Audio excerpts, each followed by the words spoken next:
It's a slow bar.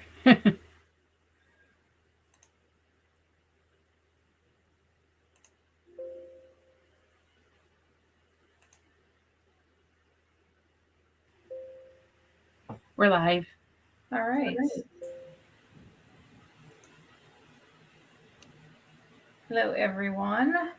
Welcome to the Region 9 Surface Water Branch Manager Outlook for the upcoming year. So my name is Ellen Blake, and I am Assistant Director of the Surface Water Branch in Water Division at EPA Region 9. The Surface Water Branch, for those of you who don't know, covers all of the Clean Water Act regulatory programs. As I mentioned yesterday in my Art Talk presentation, there is a lot going on in the world of water these days. So today we wanted to give you an outlook on what we're working on in this next fiscal year. We are going to talk about some of the national rulemakings, but then we also want to talk about the bread and butter work that we're doing here in Region 9 with our tribes. So as we start, I'm going to introduce you to the three managers in the Surface Water Branch, and each of you, if you could raise your hand maybe in those little tiny boxes.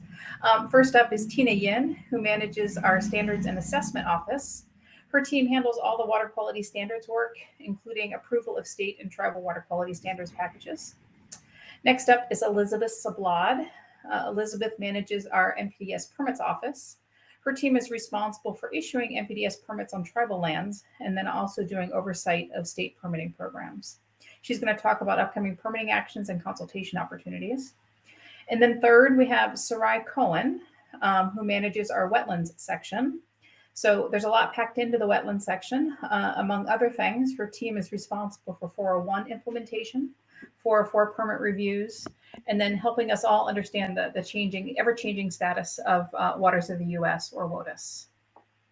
So it's a really great group responsible for implementing or doing oversight of Clean Water Act activities in all of Region 9 for tribes, territories, and states. It's a big job, but we work really well together as a team. So you can always reach out to any one of us if you have questions. We talk to each other just about daily, if not daily, even in our remote workplace. So before we get started, there are a couple of housekeeping items. First, the presentation has been uploaded to the conference site, so you don't need to worry about catching all of the links or the contact information. If you look at the details section on the tab to the left, you should be able to bring up the presentation if you don't want to look at it in the small screen presentation view as we go through it today. Please put specific questions in the chat tab on the right of the screen. I will be monitoring those as we go through. I'll be facilitating the questions. We'll try to do questions at the end of each of the three managers, but in the interest of time, to make sure we get through all the information, we're going to try to stick to our schedule, and so we may do more questions at the end. We're hoping to leave a bit of time for questions also at the end. And then finally, if we don't get to your questions, you can always email me or any member of the team, and we will get back to you. So with that, I'm going to turn it over to Tina, who's going to get us started talking about water quality standards. Thanks, Ellen. So again, as Ellen said, my name is Tina Yin. I'm the manager of our Standards and Assessment Program. With tribes, the majority of our work is in the Water Quality Standards Program, so that's what I'm going to focus our conversation on today. I'm going to give you an overview of a couple of the national federal rulemakings that are happening, as well as talk to you about some of the work we're doing in my office here. So with that, so we're doing EPA is doing a national rulemaking on tribal reserved rights in water quality standards. And a lot of questions have come up about why is this necessary, what's it for, and what are the potential benefits? And the best way to describe this is codifying into regulation something that we have as an existing legal obligation. So tribes hold reserved rights to aquatic resources, such as the right to fish or harvest aquatic plants, or to conduct cultural ceremonies in specific water bodies. And these are in areas that are not on tribal reservations. So where states or federal Clean Water Act standards are in effect, so where they have jurisdiction. And the purpose of this rule is to make sure that when we EPA review and approve any water quality standards in these areas, that we make sure that those reserved rights are honored, and make sure that designated uses are in place to protect those rights, and the criteria and standards are in place that are protective of those uses. So it really just explains in our regulations that we should be doing what we ought to have been doing all along. And going on, so this came to national recognition when EPA in 2016 required both the states of Maine and Washington specifically to designate uses to protect fishing rights that were held by treaty for a tribe there for subsistence uses, and also to have criteria in place to protect those uses. So again, a lot of these treaties are, they're either in treaties or other executive orders, other documents of where these rights may exist, and we don't always know where they are at the region. This is one of the reasons we want to work closely with the tribes moving forward. So that effort was put on hold in 2016, and we then went out this fall, summer and fall, to gather information as to how to write this rule and how to draft it. And we'll be proposing this rule in the spring of 2022 with an anticipation of finalizing the rule in 2023. Separately, a second rulemaking effort is happening, which is called Federal Baseline Water Quality Standards for Indian Reservations. And what you'll see on this map here is a whole lot of, apologies to those people who can't see color distinctions, but the lighter colored, the yellow, all of the yellow dots here are all the areas of Indian reservations where there are currently no Clean Water Act approved standards in effect. And so this map really illustrates the gap that we have in Clean Water Act protections in Indian country. The green areas are tribes where we have water quality standards approved. So again, we're trying to get Clean Water Act in effect to establish water quality goals based on scientific rigor, so that we have enforceable NPDES and other permits and some regulatory certainty, and that we protect tribal waters from upstream uses and upstream discharges. And eventually will become a basis for determining water quality impairments, like where we need to do restoration work and planning to improve our water quality. I do want to point out that baseline water quality standards will apply as we're currently thinking of them. Again, this is still in the drafting phase, to those areas, reservation waters, where there are currently no EPA approved tribal water quality standards, or we have one case where EPA has actually promulgated water quality standards on a reservation, which I believe is up in Washington. I apologize, I don't know which tribe that is on. They will not apply on waters that have approved tribal water quality standards. So that's the areas in green here, tribes that have TAS and EPA has approved those standards. These federal baseline standards will not apply. In addition, there are some off-reservation allotments that are currently covered by state water quality standards, and that won't change here either. In our current thinking, EPA is going to offer what's called an opt-out provision. So tribes may choose to opt out of baseline water quality standards at the beginning of the rule. And then the anticipation is that at some point, tribes may be allowed to opt back in, but I think there's only, initially, the thinking is that it would be one opt-out period. Again, this is all in draft, which brings me to the timeline. And the baseline water quality standards, the gap and the need for this has been identified and been worked on for over 20 years. So back in 2001, some people may remember, EPA proposed to establish core standards. That effort was not completed. And then in 2016, we did an advance notice of proposed rulemaking to solicit comments on baseline water quality standards. Again, our action was not completed, and we're picking back up the project again, trying to finally address this long-standing gap in our water quality protections under the Clean Water Act. And there were listening sessions, outreach, as well as tribal consultation offered to inform the development on our rule. So right now, EPA is drafting, based on the feedback that we've collected, what this rule is going to look like. And we anticipate publishing a draft rule in the spring of 2022. There will be an additional round of tribal consultation on the details of the rule, because obviously, while we heard from many tribes on what should be in the rule, now we're going to propose a draft, and that will give more details to react to, with the anticipation to finalize the rule in early 2023. So those are the two federal rulemakings that we have going on. But I did want to take a few minutes to talk about some of the work that we're doing here in Region 9. So in Region 9, in my office, we review and approve or disapprove all Clean Water Act water quality standards under Section 303C. And when one of the steps we do of review and approve is that we offer tribal consultation on all of the actions that we are going to take.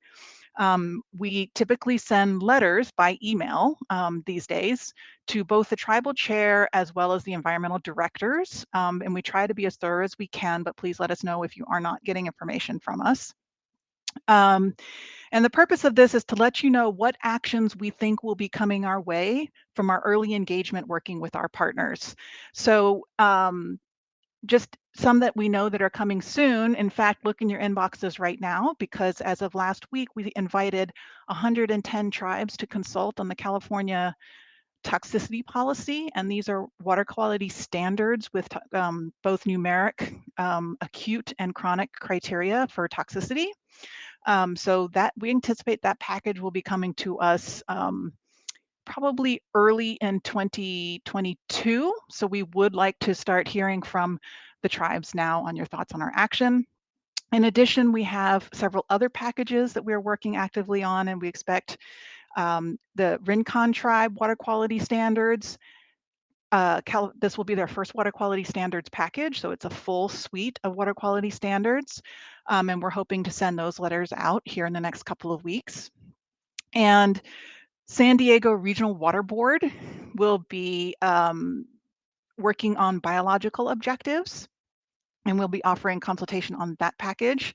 Morongo Tribe's water quality standards, we anticipate, also are quite far along the process, so we're ready to, again, here to inform those. And then the Quartz Valley tribe water quality standard, also their initial packages. So this is just a heads up on some of the invitations that will be coming to your inboxes soon.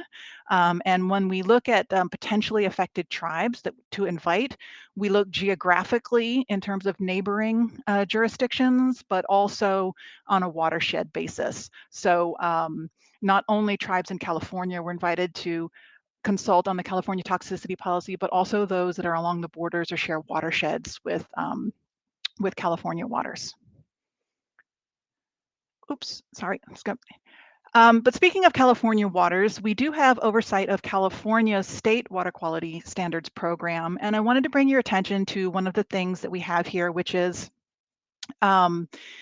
back in 2017, EPA approved California's statewide mercury objectives, and within that water quality standards package, the state also established two beneficial uses. Beneficial use is Californian speak for designated use. The Clean Water Act says designated use. And they created these two uses, both tribal traditional cultural uses, as well as tribal subsistence fishing, to be available for regional boards to designate specific waters for these uses, and then establish criteria that are protective of those uses. So those are now currently available statewide for regional boards and the state board to designate to specific water bodies. And what we anticipate happening now is many regional boards are adopting those definitions verbatim into their basin plans. And they do this for clarity, so that their stakeholders understand what water quality standards apply in their areas. This is not a 303C action because they've already been approved for statewide use. They're only incorporating them by reference or verbatim into their basin plans. What would be a standards action that would come before my office for approval or disapproval is the actual designation of those uses. So I did want to point out California's rule requires tribal confirmation before any designation of a tribal use can be applied in California. So I think rest assured there'll be no designations there without a very solid coordination with the appropriate tribes.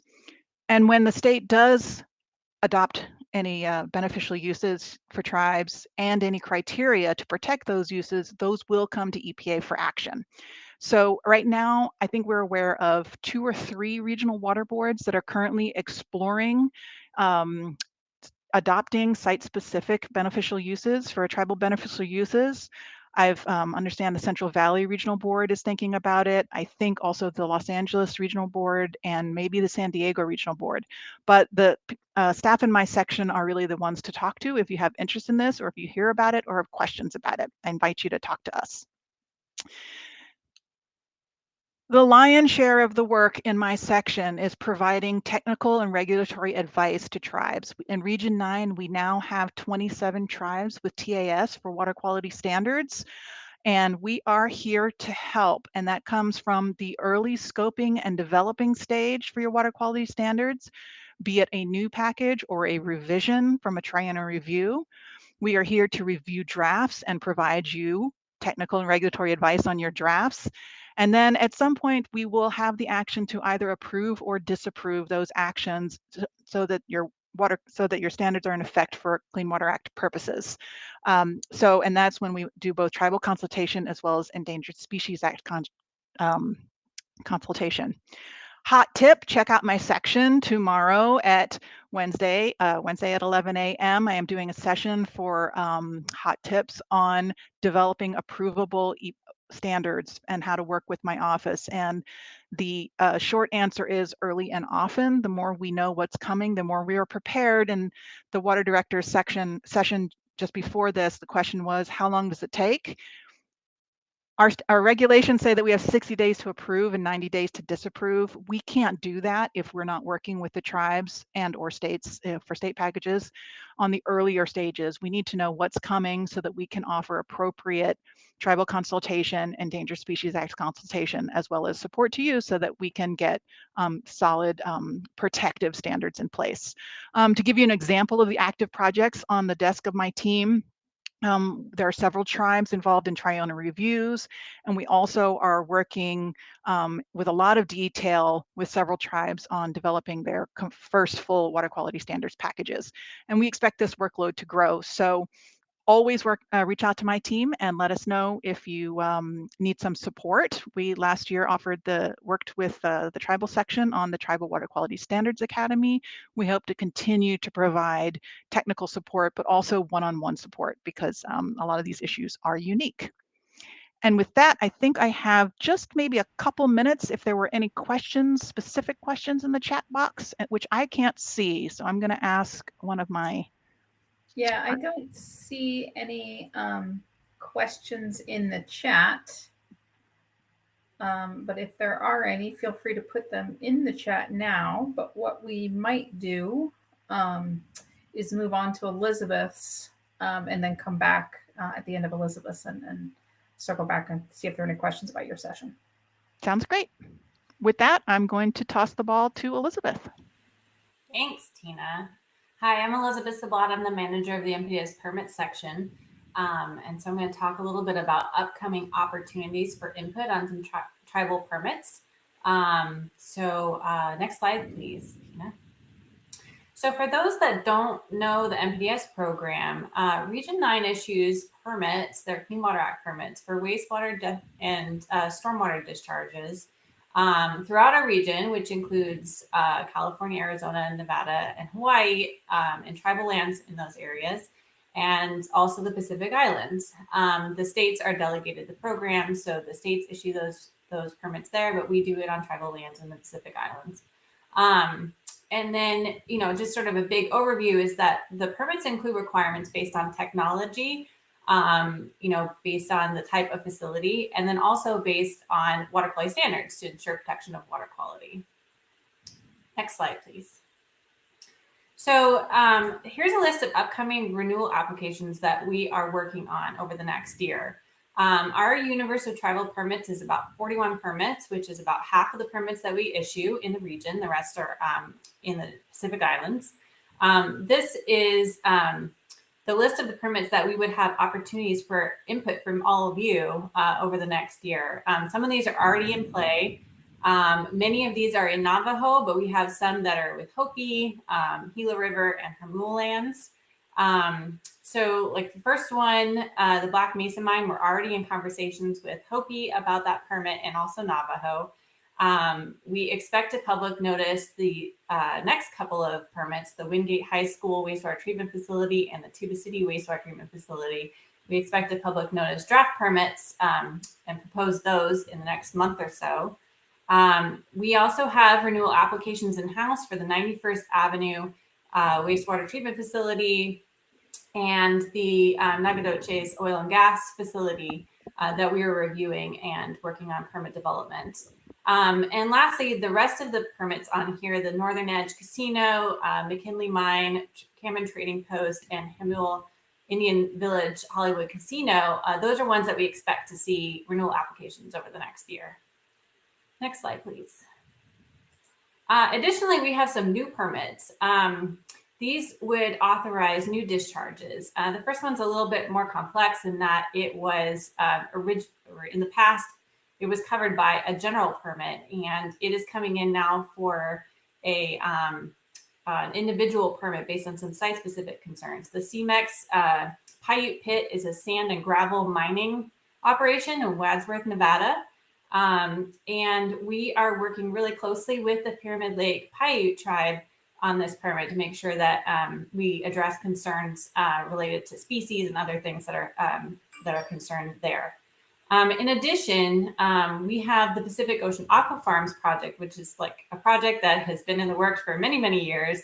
And we have been coordinating with different federal agencies, the National Marine Fisheries Service, the Army Corps, to basically go through the NEPA process for this permit. We would eventually have to work on reissuing an MPDES permit for this permit. And one of my team members, I think, has given a couple updates at recent RTalks on this permit in more detail, but essentially it is an aquaculture project planned to be located off of Southern California in federal waters, I think, although that location keeps changing. It's very complex, and we've put out an engagement letter offer to tribes. So what we really would like to hear is input from you guys on how this might impact you, what tribes are impacted by this facility, and what we can better do to address those concerns as we move forward with the permit process. Next slide, please.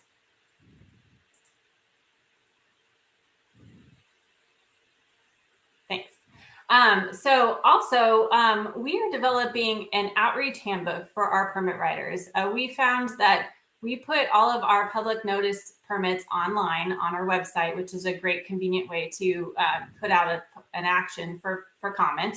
But we realized that we may not be reaching all of the folks we intend to reach. And so we're putting together sort of a strategy that will provide additional options for outreach, things like radio, social media, things like that. And come up with some guidance and some templates for permit writers to figure out whether or not in each scenario, what would be the best option, or a few options, a suite of options for outreach on our permits. And so we're really excited and hope to work with you guys, get your input on that, especially since everyone on your end is sort of on the ground and we don't understand all of that. So my team is kind of working on outreaching to folks and trying to get their thoughts on what would be most helpful and most effective in providing outreach on our actions. So you can definitely reach out to Sunny Elliott on my team, and her contact information is on this slide. Next slide. So as far as the permit actions, there's 3 ways actually to provide input on our permit actions. One is through government to government consultation, which is definitely at the sort of more formal level, but we are doing that and we're very engaged and we're excited about that. We're doing that on a couple of permits. The other ones are comments during public notice. You guys always have an opportunity to comment during public notice, and we will take into consideration your comments and provide a formal response to comments on our permits as we go to final issuance. And then also 401 certification. And for those of you that have TAS, you have a more formal role for 401 certification. We are doing a presentation tomorrow, I think. Sahrye and one of my team members is going to do a presentation regarding 401 certifications and permitting actions. So definitely check out that session if you're interested in how to use 401 certification to provide input on permits. But we're also outreaching to tribes that don't have TAS to try to get input as we do 401 certifications on behalf of those tribes. So I encourage you to provide input and reach out to us if you have questions on any of our permit actions. And then in addition, if you have any questions on NPDES, one of my team members is also doing a session on Thursday about NPS, sort of an NPS 101. So check that session out. I think that's the last slide. Great, thanks, Elizabeth. And we have a couple of minutes. I haven't seen any questions. There's a request for Tina's email. I put that in the chat, but I haven't seen any other questions. So let's go ahead and move on to Sahrye, and we'll keep monitoring for questions. All right, thanks. All right. Hi, my name is Sahrye Cohen. I am the manager of the Wetlands section, and I will be talking about Clean Water Act 401 revisions and what we're doing here in Region 9, and also the Waters of the U.S. definition revisions. Next slide, please. So 401 is for water quality certifications. And to clarify, the 401 certification is not a standalone permit. It is triggered when there is a federal license or permit. So things like a 404 permit for fill or a FERC license, those things will then trigger a 401. For tribes that do not have TAS, EPA is the certifying authority for 401. And then for all the tribes that do have TAS, they are also certifying authorities as well. So it has the potential to not only affect EPA, but also many other tribal governments and certifying authorities. So why are we revising the 2020 401 rule? Which, if this is a little bit of deja vu, because it's 2021 and we're revising the 401 rule, yes, this did happen recently. And we'll go over that a little bit. And then what is the intent behind the rulemaking and what parts of the rule are we looking at to revise? Next slide, please. So after a long period starting in the 1970s, where there weren't any revisions to the 401 rule, in 2019, an executive order kind of triggered a new 401 certification rule. This went into effect in September of 2020. And then we are now looking at revising that rule. And in June of 2021, so just this summer, we published a notice of intent to revise the 2020 rule in the Federal Register. Next slide, please. So why are we revising this? Number one, we're looking at it in accordance with President Biden's executive order on protecting public health, the environment, and restoring science to tackle the climate crisis. So this executive order basically looks at recent rulemaking to see how those rulemakings went and whether we need to revise any of those rules that were recently done through federal rulemaking. Also, because stakeholder input indicated that there were a lot of challenges to implementation of the 2020 401 certification rule. So EPA is a certifying authority. We have certainly experienced some of those implementation challenges, and I know that some of the tribal certifying authorities have as well. And then also we are looking at the 2020 rule to see whether it erodes state and tribal authority under the Clean Water Act. So some of the processes and procedures that are occurring through the implementation of that rule, are they problematic? Are they not fully upholding tribal sovereignty and authority and state authority to implement their 401 certification programs? Next slide, please. So EPA has already started quite a bit of outreach on the notice of intent.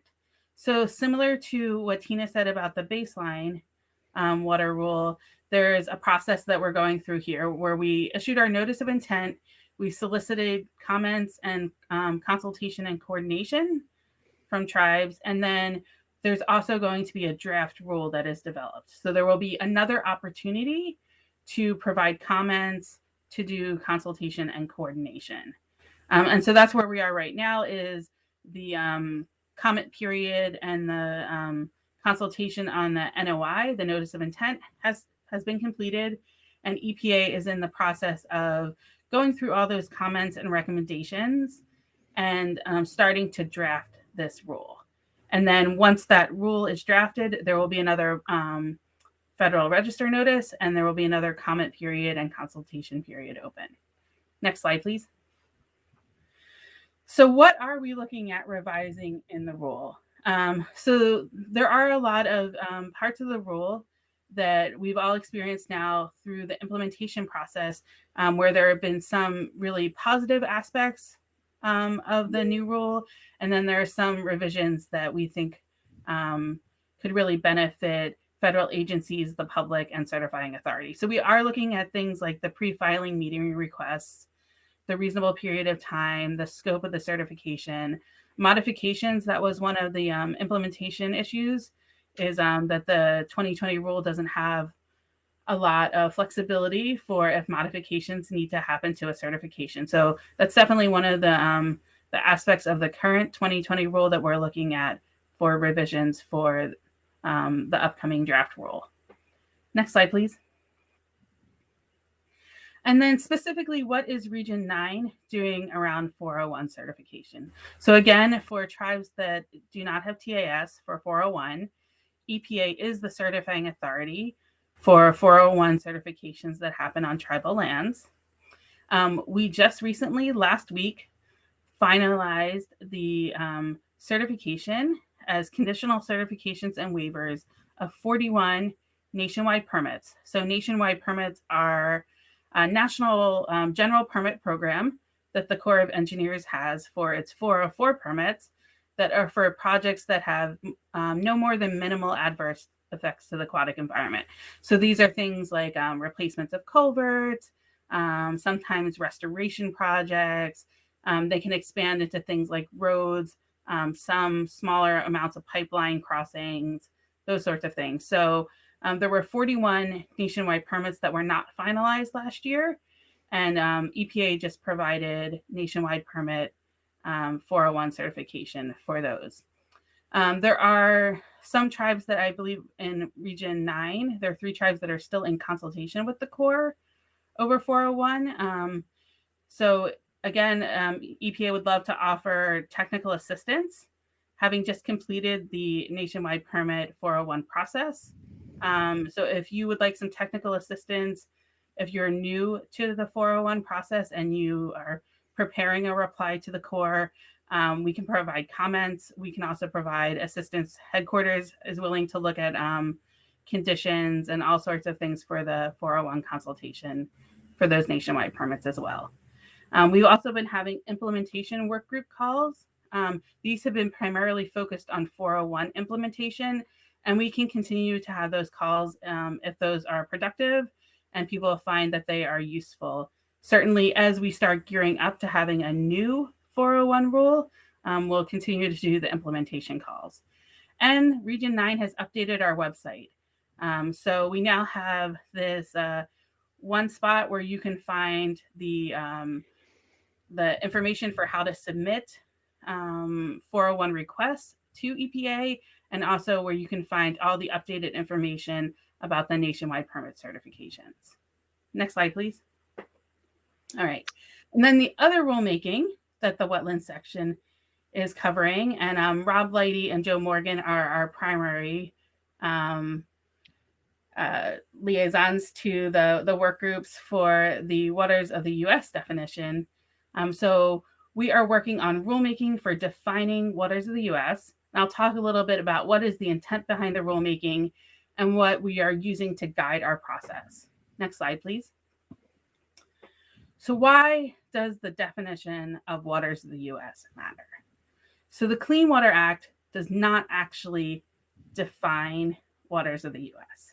Instead, the agencies, which are in this case the EPA and the Army, basically because the Army Corps of Engineers does fill and dredge permits under Section 404 of the Clean Water Act, the EPA and the Army get to make the definition through federal rulemaking.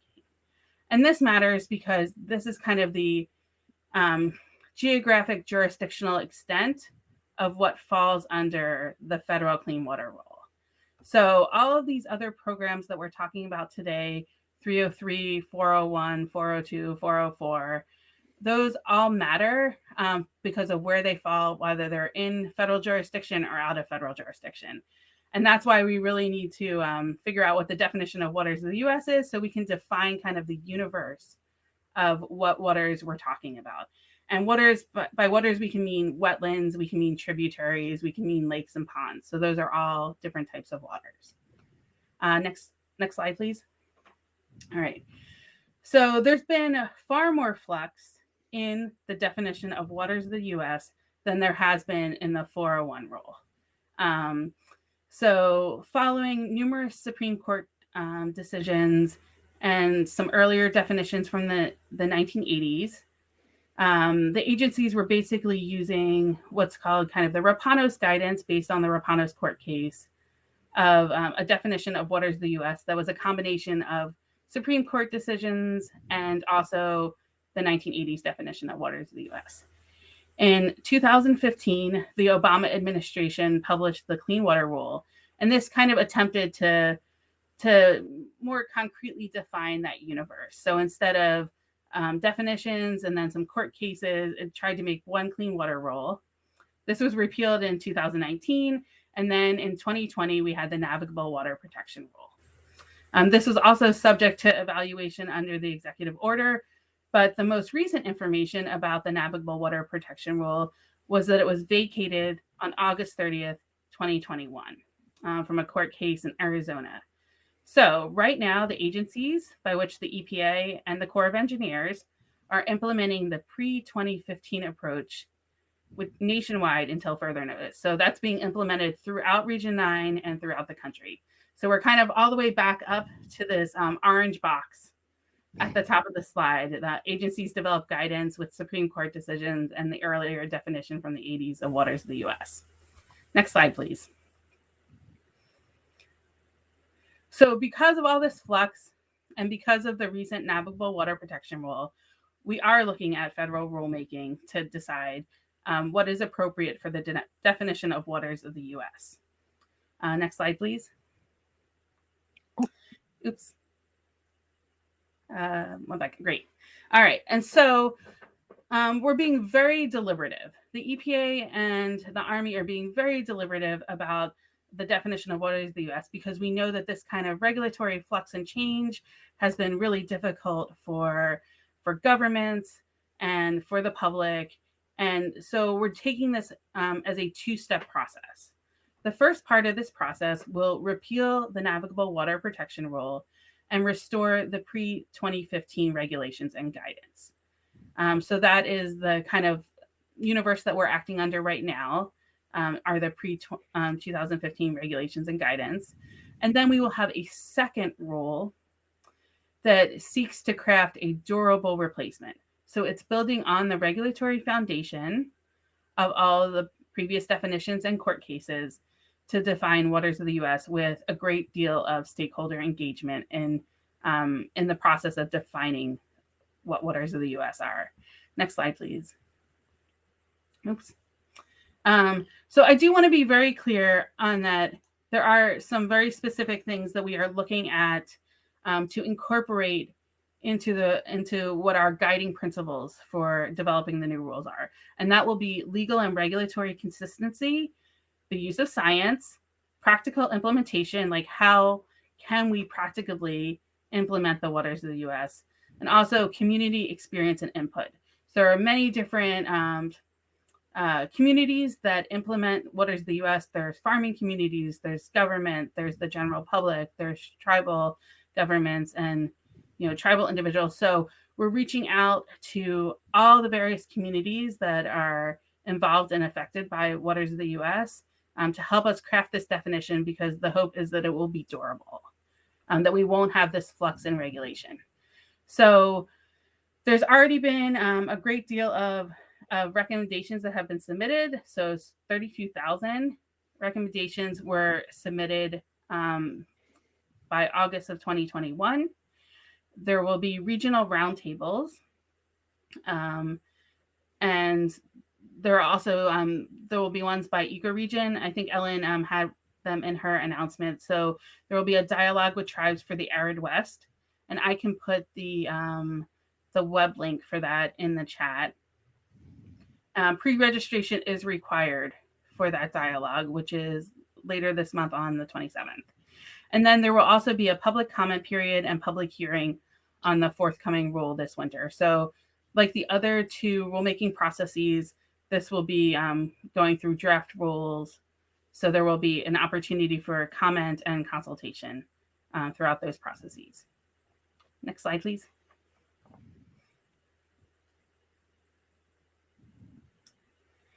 All right, and this slide is our resources and contact information. So it's a pretty dense slide. Thanks, Sahrye. It's a pretty dense slide, but again, we think you should have access to this presentation. So hopefully these will be at your fingertips. We did have one question in from Sonia Carletto, Sahrye, asking, when are we expecting the second WOTUS rule to be implemented? I don't have a really good timeline on when the second WOTUS rule will be implemented. I would expect at least a year, given that it's a two-step rulemaking process, and we're kind of at the beginning of the first rule right now. So coming out this winter will be the first rule, and that will come out for public comment. And there will be additional tribal consultation around that. And that takes us back to that pre-2015 regulatory regime. The work that's going on now with the kind of geographic ecoregion roundtables, and then the Arid West, the tribal listening session at the end of the month, those are focused on what should be in that second rule. What is the content of that? So the work for that is going on right now, and that's really what headquarters is seeking a lot of engagement around. But I don't have a schedule yet for when we might see that. So. Okay, I'm going to stop sharing the screen so I can see folks. Okay. All right. Any more? We have plenty of time for questions. So please feel free to put them in the chat. And Sahrye put the information for the upcoming Arid West meeting, Tribal Arid West meeting in the chat, and that's next Wednesday.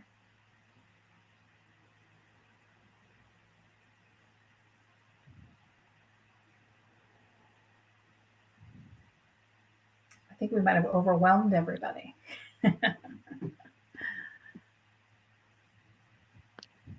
Or underwhelmed, who knows?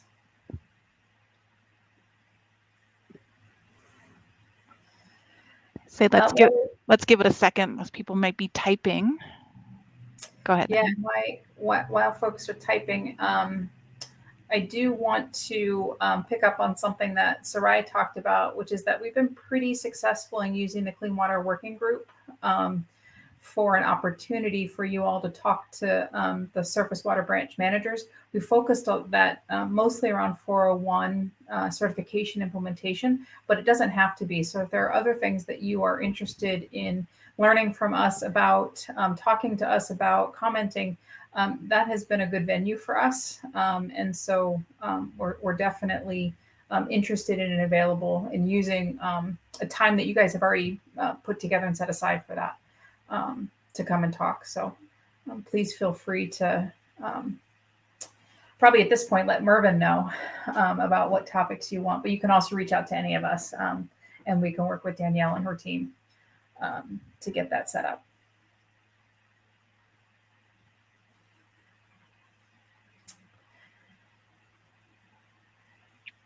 All right, well, if there aren't any questions, then we may give everybody 5 or 6 minutes back in their day to take a break before they move on to the next meeting. Of So course, you thanks. have our contact information, so please do follow that and feel free to reach out to us, and we will put you in contact with our teams. Thanks, everyone. Hope you enjoy the rest of the conference, and we will see you in other sessions, I'm sure. Bye.